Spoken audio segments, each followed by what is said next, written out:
Hello, everybody. Yay. Welcome to another segment of Real Talk Tuesday. I am your host, Brittany Stevenson, and I will be facilitating tonight's conversation. I'm sorry. I'm in a chipper mood. I have my people here all with me tonight. I have Miss Miosha Crippen. Hey, y'all. And Miss Brianna Branch, Reverend Brandon Gale, and last but surely not least, Reverend Kenneth Watson. Hi, y'all. Hey. Did y'all have a good Thanksgiving? Yes. Mm-hmm. I did. You too? I did. Did you get a lot of eating, sleeping, and shopping done? Sure did. Definitely did a lot of eating. A lot of eating. I did more shopping than I should have. There's never such a thing. I don't want to hear that. We're not going to say that. That hurts my feelings. But anyway, so the holiday season is obviously upon us. We just celebrated Thanksgiving. We are moments away from Christmas, and before you know it, it'll be New Year's and Valentine's Day. We'll just be doing it all over again. So and especially this time of the year, it's, so many, events that we are going to. There's Christmas parties, there's family things, there's Friendsgiving, there's friends Christmases, and just any number of events. So we thought that it would be very appropriate to talk about boundaries. And the reason why is because, it's good to have them, especially when you're spending you're spending so much more, intimate time with people that you probably don't see, you may or may not see throughout the year. You may or may not see, spend that much time with them, but now the holidays have forged you together. So now we're going to talk about boundaries. So before we really get into the conversation, what are boundaries? Let's define what boundaries are. Miosha, what is a boundary? I would say that boundaries are kind of like limits that you set where you kind of, don't want people to cross like a certain threshold that may, trigger a certain type of behavior that may not be, a positive behavior or get a positive response. So it's just more so trying to keep you balanced and keep you saying whatever your definition is, and it kind of varies from person to person. Okay. Anybody else have anything they want to add to that? What are boundaries? Okay. So by definition, Miosha, you are correct. Boundaries are the limits and rules we set for ourselves within relationships and kinships. And it's the invisible line that defines what behaviors are and are not acceptable for one individual. So correct. And these things, boundaries are important because, they, dictate how we interact with one another, the things that we allow and the things that we don't allow, in our peer group, our friends group, our families. So I was talking to Reverend Gale's wife, and she is our resident clinician, and she was telling me a little bit about the different types of boundaries. And before I list them, do you guys have any idea of what there are different types of boundaries that there are? There are 6. So do you want to try to guess any of them, or did anybody get a chance to? That's a lot of boundaries. 6 of them. There's 6 major different types of boundaries. So anybody want to guess what some of them may or may not be? I know for sure one of them is physical, because you can only do but so much with your hands and other people's personal space before stuff might pop off. And we don't want that. Yeah, right. We don't want that. That is definitely one of them. Physical boundaries refer to personal space and physical touch. So what Brianna talked about, anything that has to do with physically, touching, intimate spaces and things like that. So anybody, another type of boundary? Your feelings or emotional? Yeah, emotional boundaries. That refers to, obviously, like what Reverend Gale said, is a person's feelings, just how they feel, being respectful of a person's emotional boundaries. Reverend Watson? Miosha? Either of you? No? Okay, we'll leave it up. So, Reverend Gale and Brianna listed 2. Some physical boundaries and emotional. Huh? They took mine. Okay. So another one is an intellectual boundary, and that refers to one's thoughts and ideas, which I guess it kind of goes along with emotional, but sexual boundary, obviously that is what it is. Material boundaries refers to money and possessions, and time boundaries refers to how a person uses their time, being respectful of one's own time and other time. And that's a big one, especially this time of year, when people throwing parties and things like that. So those are the 6 types of personal boundaries: physical, intellectual, emotional, sexual, material, and time. So now that we know what boundaries are and we know what types of boundaries there are, let's talk about why is it important to set boundaries. Reverend Watson, you've been silent today. We was giving you a rest because you preached up a storm this past Sunday. But we want to hear from you. Why is it important to set boundaries? I think it's important for your own well-being, physically, emotionally, intellectually, mentally. Just kind of guarding your well-being, because you'll find that people will often use you until they no longer have a use for you. It's still on. So you have to be cognizant of what you do, the people around you, what you allow. Because again, I mean, it can really affect you in a very negative way if you allow people to cross certain boundaries. I mean, you'll find yourself doing. Well, go ahead. I'll let somebody else talk. Go ahead. You're going somewhere. Let's go. Doing what? I'll circle back. Go ahead. Okay. I'll circle back. Reverend Gail, why is it important to set boundaries? I think Reverend Kenny kind of hit it right on the head there, because, like I said, people will run over you if they don't know you stand and for something. If they don't know, like if they don't understand what type of person you are, like you don't play in certain areas, and they will try to take advantage of you. They will try to run over you, manipulate you, and you really have to let them know, like, hey, I'm not the one you really want. We're the two. I'm really not with you. I'm not, And so, boundaries are important because, like you said, like Reverend Kenny said, it keeps people around you safe from. It keeps people safe physically, emotionally, because when you know a person, you have boundaries as far as emotionally or physically or whatnot, depending on the type of situation it is. You won't cross it, and if they do cross it, that means they're really asking for something. To me, if somebody crosses a boundary when a boundary's been set, then they're just really asking to be, dealt with in a certain type of way. Yeah, and it's disrespectful. Like if you know somebody's boundaries, and then you just are really ignorant of, adhering to them. It's a sign of disrespect, and you don't care about how I feel. They're being disrespectful, and it not only to set boundaries, but also to be a person to speak up. You have to be a person to speak up and advocate for yourself, that certain things you don't like, certain things you don't want done to you, certain things that bother you. You have to speak up for yourself, or people will take advantage of you and run over you and cross those boundaries. Thanks. Brianna, Miosha, why are setting boundaries important?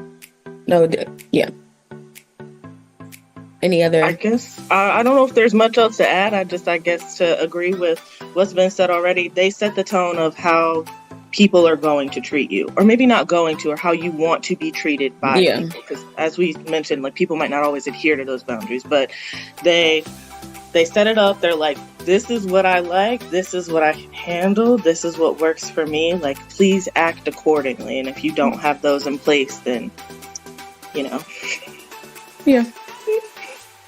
I agree. Okay, so now that we've established why it's important to set boundaries, why do you think people struggle with setting them and maintaining them? Because I think that is where a lot of discord and a lot of arguments and a lot of broken friendships and just a lot of things that we deal with come along, is because we personally, we struggle with setting our own boundaries, and then we set them and then we don't adhere to them. Why do you think that that's such an issue? I'm sorry. No, jump in, please. I think one of the main things is because of fear. Because if you set a boundary, then you have to, if somebody cross that boundary, like I said before, now you have to speak up and say, hey, you crossed this, you crossed this boundary, and then you have to speak up for yourself. And some people don't like the confrontation, so some people are fearful of confrontation. I mean, just to be transparent, I had a situation happen where I didn't like something that was said, and I told the person I didn't like it was said, and they did it again a few weeks afterwards. So now I have to speak up. Like, hey, I told you I didn't like what was said. I don't like how it was said. And now I had to speak up and, advocate for myself. Like, hey, you crossed the boundary. I don't like it, And, some people fear losing relationships or friendships when you have to speak up when boundaries are crossed. But to me, if you explain yourself, not to take a long time, but if somebody cross a boundary and you tell them that they're crossing the boundary and they continue to cross the boundary, well, then that person's really not meant to be in your life. That's just my opinion. That person's not meant to be in your life because, first of all, the person's immature, and you don't want somebody to treat you that way. So I think it's a fear because you don't want to lose relationships or friendships, and you don't know how it's going to go if you speak up for yourself. When you have to speak up for yourself. Anybody else? Why is it hard to set boundaries and maintain those boundaries? I would say that for some people, they may not know. They may not know, or they may not be cognizant.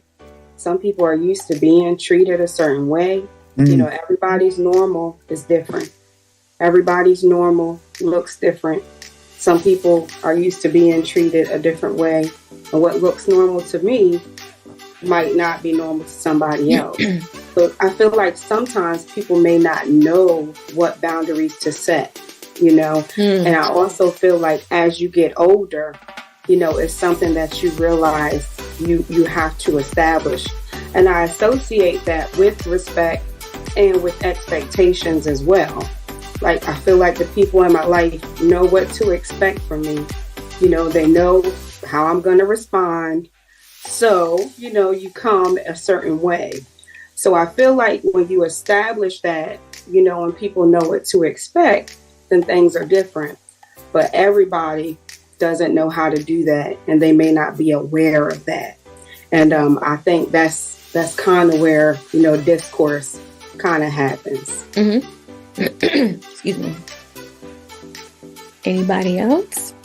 I would say I agree. I think I might speak more towards like the why we have trouble maintaining them, because I feel like we kind of stated like maybe why it's hard to set them. I think we have issues sometimes maintaining boundaries because of issues with consistency. Like, I don't know if it's for anybody else, but remaining consistent with a lot of things is difficult. So if you've already tried to set this goal for yourself and you're trying to remain consistent, like following this path to this one goal you set, you have like this workout goal that you want to set, you have to remain consistent to that. Like you have some other health goal, you have any other thing happening in your life that requires consistency. You've just found out that like, oh snap, I need boundaries to maintain my well-being, to help maintain my mental health. You've added another thing onto your list that you have to be consistent with. And if you're already not consistent with like the first one thing, even regardless of like the 11 things that follow after it, like how are you going to be consistent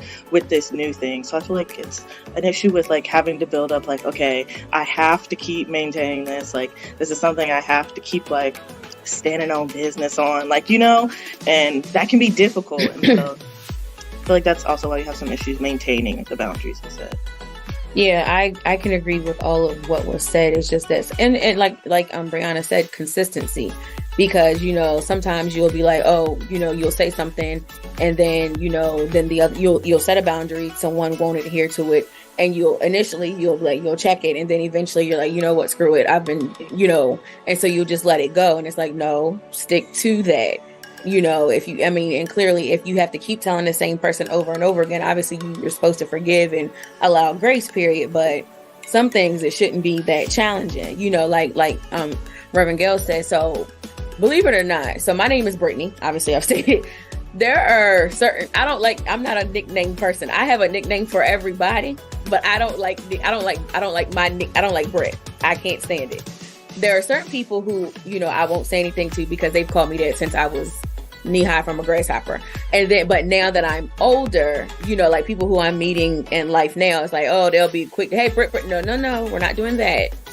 We're not Britt. You know? Certain people can say that, and we love that for them, but you're not one of those certain people. So I had a situation where this one person continued to do it. And so when they would do it, I would like hang up the phone. I'd be like, okay, so you're not talking to me because you don't want to talk to me. I'm, you know, because my name is Brittany. So, and then it was like a situation. Then this person was like, oh, it's not that big of a deal. How you can't tell me how to feel about something. I've told you how I felt about it and why I feel the way I feel. You know, so I think sometimes that also makes it, because people will try to gaslight you, or they will try to diminish you, you know, your experience. Like, just because you don't think it's a big deal to you, it may not be, but to me it is. I don't like it. So stop. It shouldn't be that hard, you know? Mm-hmm. So yeah, so I think that plays a big part in it too, is because, you know, sometimes you get frustrated with the other person because it's like, they get frustrated with you because they don't think that what you're trying to set, this boundary that you're setting, is that big a deal. Yeah. No, I mean, I agree with what everybody has said thus far. I mean, I think it's also important, and you guys have kind of said it, to kind of know your worth, to know your value, because unfortunately, sometimes we often have a tendency to kind of, and we've alluded to it, kind of settle for treatment. And I think it's important to create a standard of how you're going to be treated, right? I think it's important for everybody to know, okay, that's Reverend Gail. I know what I can and I cannot say. You know how that is? You know there's some people, you know, that, you know what? I need to be a little easy. I need to be careful. And the reason that is, that person has set a standard, right, of how you're going to approach them, right, how you're going to treat them. You are going to respect them. You're not to talk any kind of way when you're around them. So I think that's important for you to carry and conduct yourself in a way that you are setting the standard of how people are going to treat you. Right? Because we've kind of talked about it. If you act in a certain way, if you talk in a certain way, if you live in a certain way, respect is going to follow your lifestyle. Mm-hmm. And people will know, okay, I can't come to them in a certain way. You know, even, you know, we talk about even in dating, right? Or like the male-female relationship. And Reverend Gail will attest to this. When we were dating, obviously, you knew when you saw a certain woman, you had to approach her in a certain way. Absolutely. Because of the way that she conducted herself, right? Absolutely. There was no way you were going to disrespect her. Absolutely. There was no way you were going to call her out of her name, right? You know her character, her demeanor, everything about her demanded a certain level of treatment, and it was a standard. So there is some accountability on our parts to make sure we develop a standard in how people are going to treat us, and that'll go a long way. It'll travel. People will know, you know what? Don't just step to them any kind of way, right? But again, but yes, but I'd like a female perspective in reference to in reference to it, especially the kind of male-female dynamic. I believe that the three of you are all single. I don't want to speak for any. I'm outside. We outside. It's my it wasn't, this would be one heck of a way to tell my Right, like, hi, Mom, I have a boyfriend. Reverend Kenny Like, well, how did you find out? Well, real talk Tuesday aired on Tuesday. Yes. Brianna had a boyfriend. Right. They done told us that Brianna got a boyfriend. She got a secret engagement we ain't know nothing about.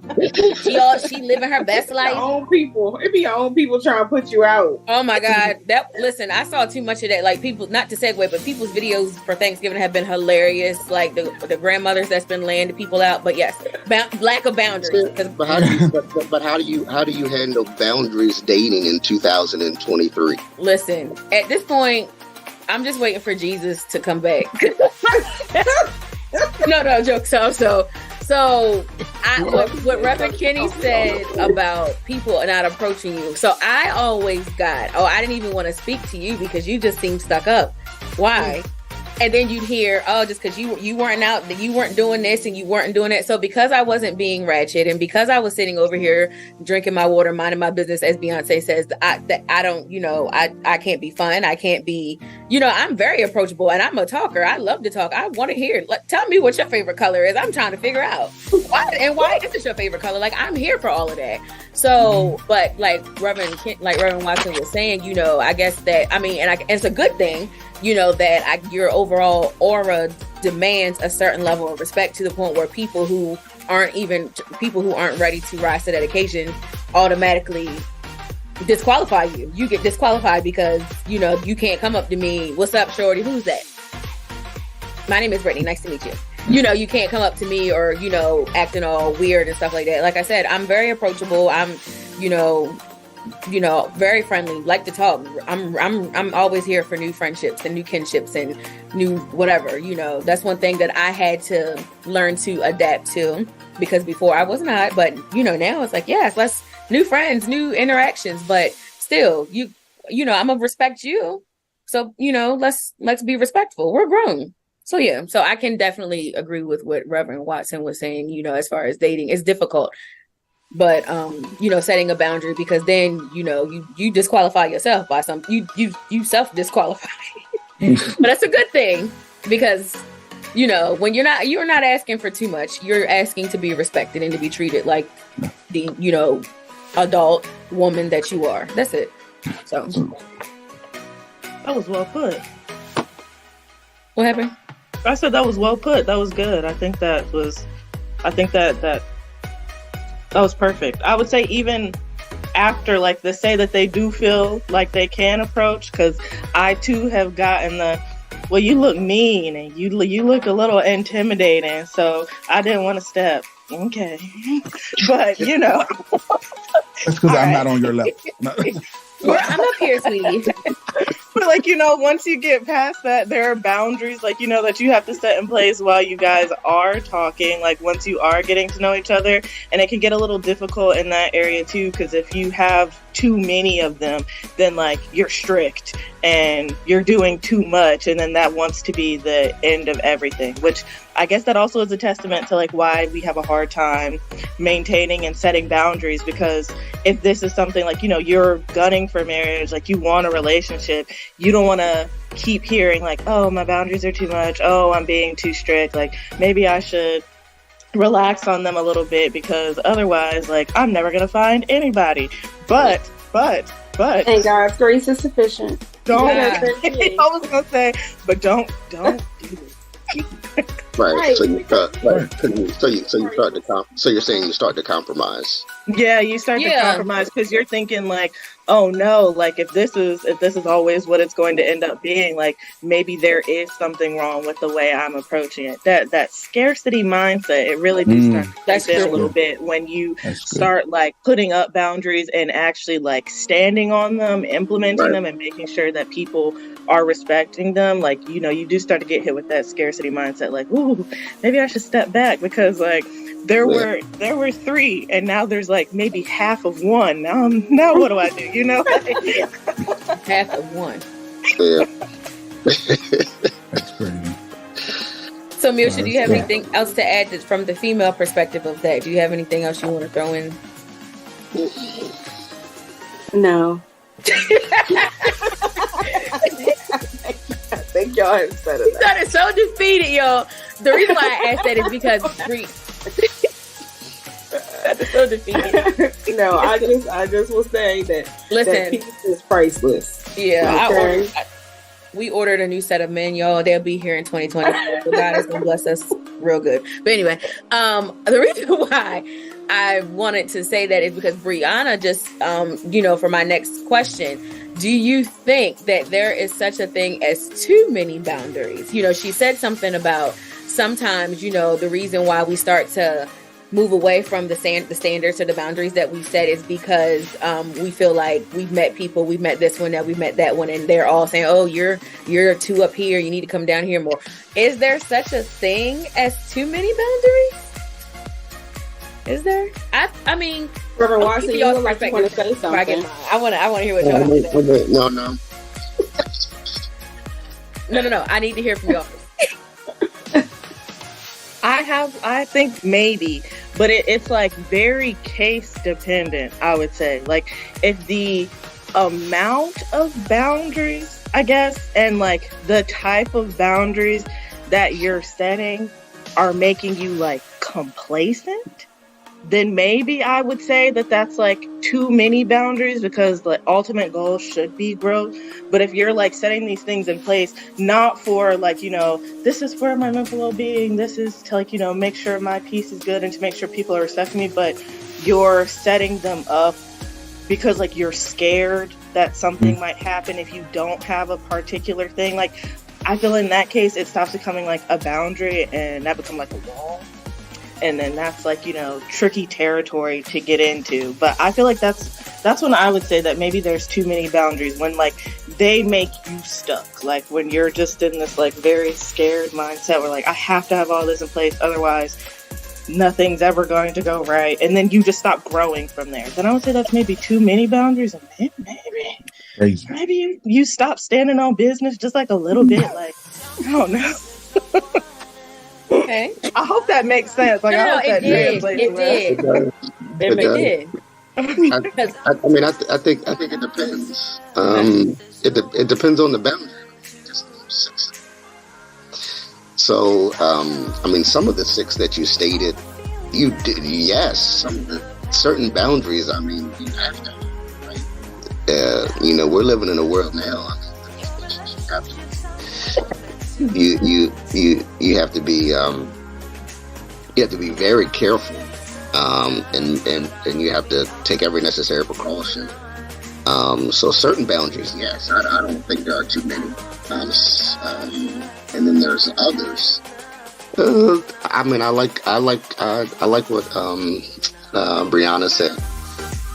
So I think it's just dependent. You have an example or no? You just Who, me? Yes. Do you have an example of something, or are you just speaking in general? I was just speaking in general. I was thinking about, because it made me, like I said, Brianna's comment made me segue into the next question. It just made me think, like, I was thinking of, just like, I guess what made me think of it is we're all in our, between the ages of 20 and 30. 20 and 40 here, in our 20s and 40s here.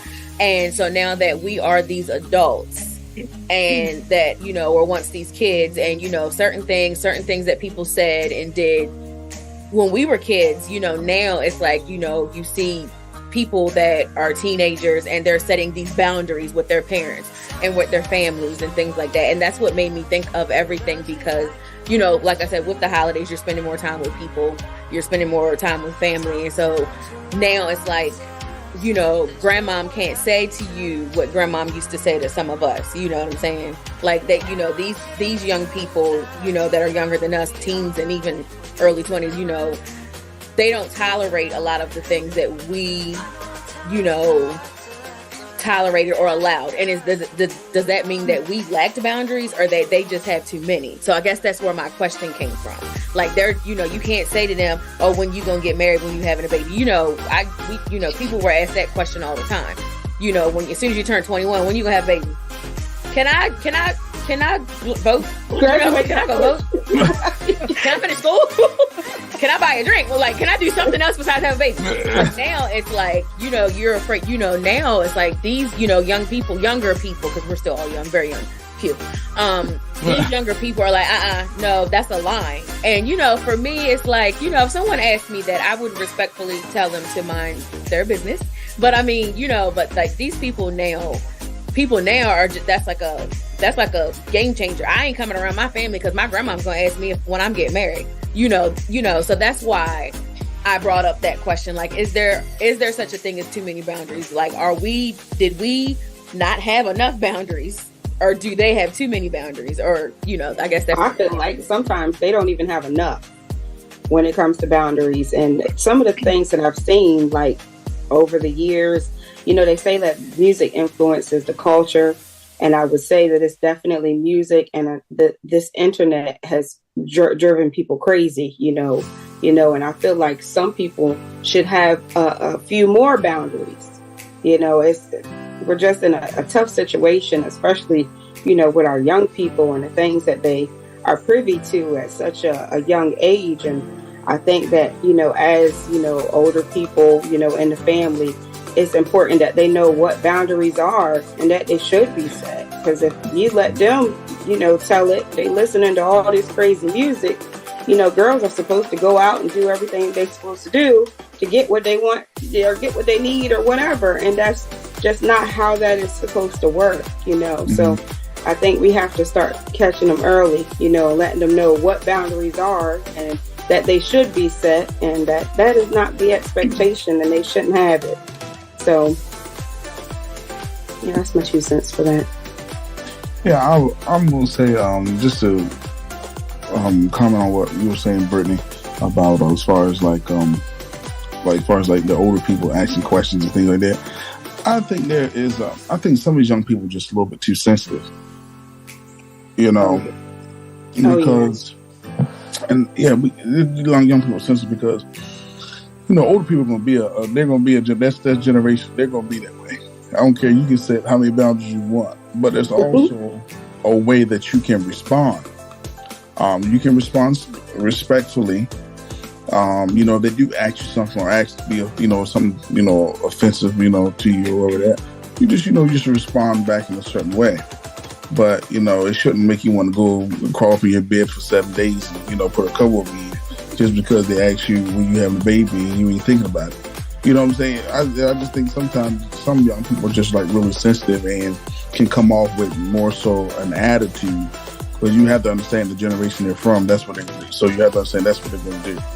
You know, and some of them really don't mean no harm by it. That's just, you know, their nature. That's their nature. That's their generation. Yeah. But as a young person, as somebody young, you can respond in a way where you don't necessarily, you know, tell them off or anything, but you can be respectful on how you respond to them. Let them know that it's none of your business, and you know, when it's time, it'll be that. If not, it's still my business. You know, you can say it a little better than that. You know, yeah. You can still say it a certain way. Yeah, just give them a look. So transparent moment. So a question. So my aunt, you know, my aunt, mom, they're baby boomers. So they're the 60s and 70s generation. You know, 60-year-old, 70-year-old. So something that my aunt always says, and and if she's watching this, and she'll watch this, and she's gonna say something to me later, but it's okay. I will deal with that then. So something that she always says is, as Reverend Kenny alluded to earlier, yes, I am single, I am not married. So something that she'll say is, she'll be like, oh, I can't wait till one of y'all meet me and my cousin Taryn and Felicia. Yes, I put y'all out too. Yeah, I can't wait till one of y'all get married. So, you know, da. And usually I don't say anything to that comment. I just, you know, but I guess I was in a mood this one day. And I was like, why do you always say that? I'm like, and I said, why do you always say that? Why are you always pushing this marriage agenda? I said, do you know what we, you know, as younger women have to contend with in the dating world? I said, marriage and relationships are very different than when you got married and when you were dating uncle. So like, I said, when you say things like that and you constantly say it, it's a constant reminder that, one, yeah, you're very much single and you're no closer to marriage than you were the last time you said it. Two, it's like a, it's like a little bit, it does provide sometimes to me, like a little bit of anxiety. So then, Terrence, we had this conversation very calmly, very nicely. And she said, and like Reverend Gail said, she said, I don't mean no harm by it. I'm just, I just know that you guys are, I love you. You're my nieces. I can't wait till you guys have that happiness. I said, and you're right, and we want it. I said, but if that, even if it doesn't happen, I want, be happy by ourselves too, right? She said, absolutely. So, out of that conversation, we gained a different level of respect for it. Like, she doesn't say it as much anymore, and I don't get as anxious because, like I said, I know it's coming from a loving place. So, like what Reverend Gail said, sometimes it is generational. They don't mean any harm by it. But now that we've had this conversation, a little conversation goes a very long way. Absolutely. And now, like I said, now that she knows my point of view, I know her point of view. I never felt like she meant any harm by it. Like, never. Mm-hmm. It would just always be like, oh Lord, here it comes. Like, we knew there was a family function, and, we started talking about this, and God forbid your phone, your text message, you get a text or a call and a man's name shows up because who that? Is that gonna be? Is that your man? That's gonna be your husband? We can't wait till you get married. Like, sis. He just said Happy Thanksgiving. Like, this man is just wishing me a Happy Thanksgiving. This ain't no marriage, like, nothing like that. So I think that all in all, like, I'm like Reverend Gail, I think sometimes people are a little oversensitive. Yeah, and but I also think that if you have these very healthy and very calm conversations, it can change. It brings about clarity for everybody. So yeah. Mm-hmm. So that's why I mentioned it, about the too many boundaries. Because sometimes I thought, like, for a while, I would think that it's not that big of a deal. It's not that big of a deal. It's not that big of a deal. But it's something that I always thought about. So I wanted to set a standard, and now we have one. And now life is beautiful. So yeah. So now that we've talked, very good. Very good. Now that we've talked about all of that, are there specific things that, any tips that you guys adhere to now that we're these big, beautiful grown ages and we're setting boundaries and we're making these decisions? Are there any tips that we can offer our viewers in setting boundaries and setting healthy boundaries? Healthy is the key word there. We're not trying to be toxic. There's enough of that. I think you outlined the best tip already that you that you could possibly give for like setting healthy boundaries is to having like a conversation and not like a yelling match, not like calling people out their names, like just a calm conversation where everyone can explain like, this is why I don't like it. I see where you're coming from, but please don't. Like, I feel like that's the best way to setting a healthy boundary, because otherwise, like, you get to fussing, you get to fighting. Now they're not hearing you. You feel even more disrespected because not only did they cross your boundary, they don't even want to listen to why it is a boundary for you. And then on the other hand, just running and disappearing ain't never helped. No. Like, you can't just go run and hide from it. That's not setting a healthy boundary. I feel like the biggest tip is like, be willing to have the conversation. Get comfortable with getting a little uncomfortable and talking about how you feel deep on the inside. That's it. That's the tip. That's the tip. Thank you. That's good. Good answer. That would be the good answer. Anybody else want to add to that? I would say that my tip is to know your triggers and be cognizant of yourself and to not take things personally. That's the big one. Just don't take things personally. A lot of things are not aimed at you directly. You just never know how a person is feeling or what a person may be going through, and you just might be the person that's just in the line of fire at that moment. So I would say just try not to take everything personal, and it does make your life a lot easier. I would say learn the importance of being able to express to people around you what you need from them in that moment. and what you need from them long term, and learn how to say no. That's a good one. That's a good one. No is I a know good that's sentence. I have mastered it. I'm master. It's saying all kinds of different languages. Certificate on the wall. Sign language. Oh, You can write it. I'm an Russian. intermediate. Say no. You got a PhD in no. I'll I got my master it bachelor's. sometime. I got my baccalaureate degree in no. I ain't got the PhD yet. Exactly. Yes. No. Yeah. I mean, I'm there. I'm getting there. I'm working on that master's right now. It takes I was a gonna while say, to I'm, get I'm there. getting my master's and saying I'm no. getting my master's. No is a complete sentence, and the importance of that. Yes. I'm trying to tell you. It's fun. So, guys, all in all, this conversation was to just bring some clarity about boundaries, because as the age-old saying says, you teach people how to treat you by the things you allow. Come on. So if something Amen. is bothering you, learn how to effectively communicate it in a healthy manner, so that we can all just love and enjoy our space with each other. You don't want to be mad at somebody for something that is not that big of a deal, but can easily be remedied. So yes, boundaries are important. Boundaries are good, healthy boundaries. Don't be toxic. Now, November. Miosha's here, and I'm gonna call her on the spot because Miosha sells Mary Kay.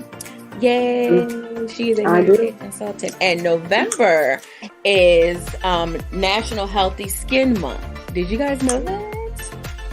No. Oh, We love healthy skin. We do Yeah. love healthy skin. We love healthy skin, and Right. the reason why I'm bringing this up is because it's November. The weather is starting to change. The air is crispy, so you have to be more mindful of It's like crispy. crispy. It's like a lotion. Or- crispiness to the air. Lotion.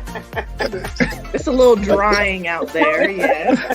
The air is It crispy, gets cold and you get dry. We got it. We got it. like a chip, like a chip. Crispy. Yeah. He couldn't wait.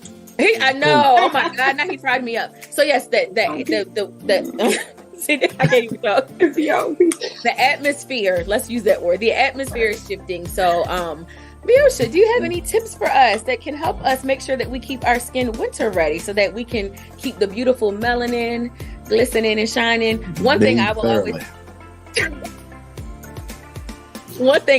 I recommend is seeing a dermatologist, and visiting an esthetician regularly. A dermatologist obviously is a medical doctor that diagnoses and treats skin.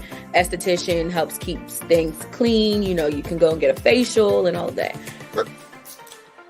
What? What did we just get away from using Dove? And, Eden, mild, Yeah. What we say is, if it ain't broke, don't try to and fix it. some lotion. listen. We gotta go to the We're dermatologist. on the. We're on this. We're Okay, so on. from that, Vaseline.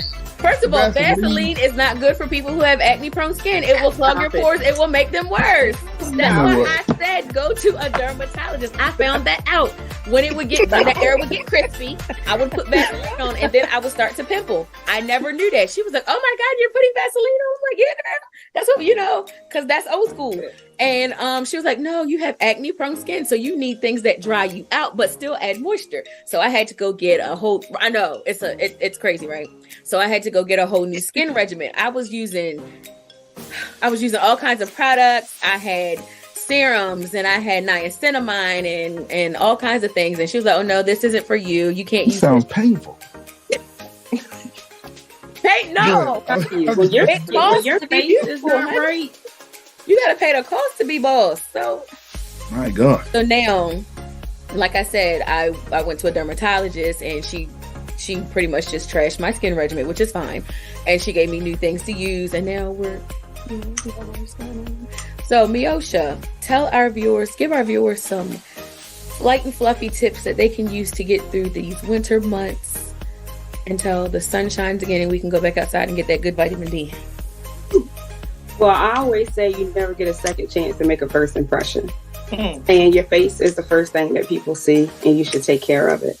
A lot of times people don't even know what kind of skin that they have. So if you have trouble with your skin, or if you feel like you need a new skincare regimen, then yes, you do need to reach out to your dermatologist or esthetician or somebody who can kind of lead you in the right direction as to what kind of skincare routine that you want to try. As women, we like a lot of age fighting things. So, once you get to a certain age, you start to show signs of age. So, we try to run that back a little bit. Everybody doesn't have, the good genes. And I'm just grateful that we do have them. But I would say during the winter months, just make sure that you stay hydrated, because you never even think how important drinking water is. But water is so important, right? So make sure that you stay hydrated so that your skin can also stay vibrant, and you don't want to walk out and you need makeup every day, because ain't nobody got time for that, right? So make sure your skin stay hydrated. You have a good skincare routine. Continue to use it. If it ain't broke, don't try and fix it. But if you do need, extra help, then there are places that you can go to get that. Some do. So yeah, just take care of yourself. And first of all, I just want to say to Reverend Gale and to Reverend Kenny, to Reverend Gale and to Reverend Watson, men have it a lot easier. And the reason why I'm saying this is because for some reason, men seem to have better skin than women, which, I know why. But like Reverend Gale talking about Dove, if I put a Dove bar on my face tonight, tomorrow morning, I would look like a crime scene investigation. Never gonna happen. This man is talking about a bar of Dove, a bar of soap. And the fact that it's a bar, he didn't even go for like the body wash. What? He said, get like the a bar of soap. Same dirty bar On my face, though. No. Are you kidding me? That sounds like an infection almost. This is too complicated. It sounds infected. A bar of soap, like the same bar of soap that you wash your body with. It better not be. I'm just saying, I ain't say you had to put the bar of soap on your face. I'm saying, you wash yourself. Don't you use a rag, face rag? Well, I ain't got to know how you wash yourself anyway. But you just what's that? Put it on your rag, wash your face. And that's another thing. You can't use a face rag to wash your face. You need a cleansing rag. You need to get you like some clean skin towels and things like that. You talk about a wash rag. Or just your hands, The or same wash just rag. for real. The same wash rag that you washed your body with. Wild. That you're washing your body with. I'm going to put that on my face. You see this skin. You see this skin. It's Pretty gorgeous. actually have really good skin. It's gorgeous. Whatever you're using is whatever you, but like Miosha said, if it ain't broke, don't fix it. Don't fix it. If it ain't broke, baby, don't try to fix it. That's soap, water, and lotion. What kind it's of probably lotion? Jersey. Reverend Watson, you over there grinning. What's your skin regimen? I'll leave got one. I knew he got one. I'm not gonna share it with everybody. See, he got one. He got one. He got him a little. He got him a little 30 for men. They do have it. So yeah. Beard wash. That's the thing. And it's a cleanser. And Beard oil. wash. Beard wash. Mm-hmm. Okay. So before we wrap up, in true Real Talk Tuesday fashion, we have a rapid fire question. This one is cute because we talked about skincare. So I have a coffee for whoever wins, whoever gets closest to this. Last month's winners did get their. Did you guys did receive your? Yeah. Reverend Kenny, you weren't with us last month, sorry you missed out, but maybe you can redeem yourself this month. So, since we talked about skincare, how much did America, we're talking about the United States of America, spend in skincare products in 2022? You cannot go over this amount, but whoever gets the closest will get a coffee from me. So we're talking about all of the United States of America. How much do we love our skin, and did we spend on our skin in 2022? Think about it. You guys have a couple seconds. That's hard. A lot. That is hard. Because skincare is expensive, and It we could be spend a $6. lot on it. Or it could be like $242 for one product. Like I'm at a loss. Yeah, no, seriously, like facts. No, because skincare is expensive. It lasts you a while. That's the good thing about it. But some of it does though. But like if you stick to your skin regimen, it doesn't. Like I have to re-up right now. Yeah, it's like about average. It should last you about 3 months. That's average. I have a fat face, so So we'll talk. I don't know. So we're talking in the billions, right? Or is it trillion? Yeah, I would definitely say We're talking in the billions. I would Okay. go for billions, yeah, for sure. So Yeah. in America, but we're just talking about the United States. We're not talking about the world. Okay. So, and I'm not. This is not to defer anybody's. Think about it, but I'll say 15. 15. Reverend Kenny's locked in at 15. Brianna, pick a number. My number feels too low now. Come on, pick a number. I'm gonna go for 12. That's my number. Okay, 12. Brianna 12, Reverend Kenny 15. Miosha. I'm gonna say 10. Miosha said 10. Reverend Gail. 17 billion. Okay. Dun, dun, dun, dun. It is nearly 20 billion and 20 billion. So Reverend Gail's our winner. I figured I was a little Oh, you got And the United Good States job. is the world's most lucrative skincare market. So next to Japan. So we are we're number one. So we love our faces and we want them to be as beautiful as they can possibly be. So yes, we spend $20 billion last year in skincare products. I'm like Brianna, some of that stuff is expensive. Like you can get one little tube or something, it's be like $70.